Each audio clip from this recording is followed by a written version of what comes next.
আমেরিকাকে বেকায়দায় ফেলতে নতুন হাতিয়ার তৈরি করছে ইরান। জানা গিয়েছে তেহরানের হাতে নাকি এমন সমরাস্ত্র চলে এসেছে যার আঘাত এড়াতে পারবে না মার্কিন বিমান বাহিনীর অত্যাধুনিক স্টেলথ যুদ্ধ বিমানও। গাজা যুদ্ধের পটভূমিতে ইসরায়েল ইরানের সাম্প্রতিক সংঘাত মুখর পরিস্থিতিতেই এই খবর সামনে এলো।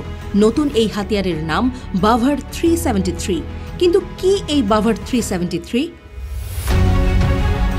ইরানের আকাশ প্রতিরক্ষা ব্যবস্থা বাভার 373 এর ডিজাইন করেছে বেলারুশ। শত্রুর বিরুদ্ধে আক্রমণ সামলাতে 2019 সালে অত্যাধুনিক প্রযুক্তিতে তৈরি এই বাভার ইরানের সেনাদের হাতে এসেছিল। এটি রাশিয়ার S-300 এর মতো। আবার মার্কিন যুক্তরাষ্ট্রের নিজস্ব প্যাট্রিয়ট প্রতিরক্ষা ব্যবস্থার সাথেও বাভারের তুলনা করা হচ্ছে।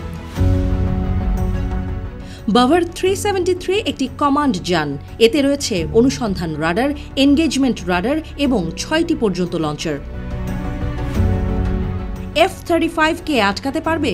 তেহরানের কর্মকর্তারা বলছেন যে সিস্টেমটি লকহিড মার্টিনের F-35 যুদ্ধবিমানকে শনাক্ত করতে এবং আটকাতে পারে। F-35 স্টেলথ প্রযুক্তিতে সজ্জিত অত্যাধুনিক পঞ্চম প্রজন্মের ফাইটার প্লেন।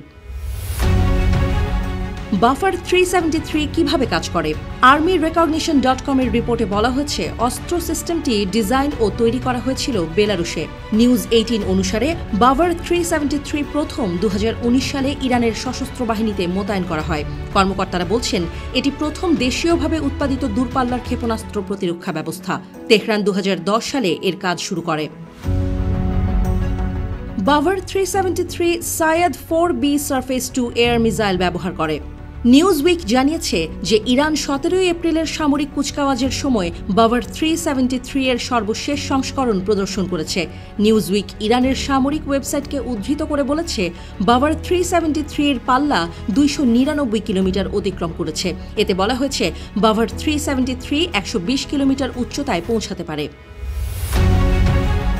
তেহরানের কর্মকর্তারা দাবি করেছেন, সিস্টেমটি লকহিড মার্টিনের F-35 এর মতো পঞ্চম প্রজন্মের যুদ্ধবিমান শনাক্ত করতে পারে।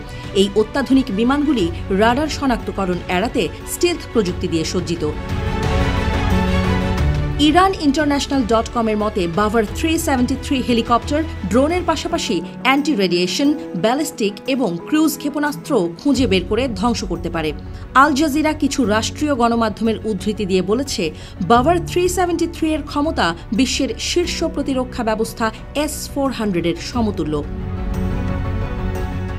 ইরান যখন বাভার 373-কে শুধু সামরিক মহড়ার জন্য সীমাবদ্ধ রেখেছে, তখন বিশেষজ্ঞরা মনে করছেন এটি বিশ্বের সবচেয়ে ঘন আকাশ প্রতিরক্ষা নেটওয়ার্কগুলির একটি অংশ। ইরানের কর্মকর্তারা দাবি করেছেন, মার্কিন বিমান বাহিনীর F-35 ও F-22 স্টেলথ যুদ্ধবিমানকেও শনাক্ত করে তাতে আঘাত করতে পারে বাভার। মার্কিন স্টেলথ যুদ্ধবিমান কার্যত অদৃশ্য। শত্রুপক্ষের রাডারে এই যুদ্ধবিমান ধরা পড়ে না, ফলে ফাইটার জেটগুলোর আঘাত প্রতিরোধ করা খুবই কঠিন।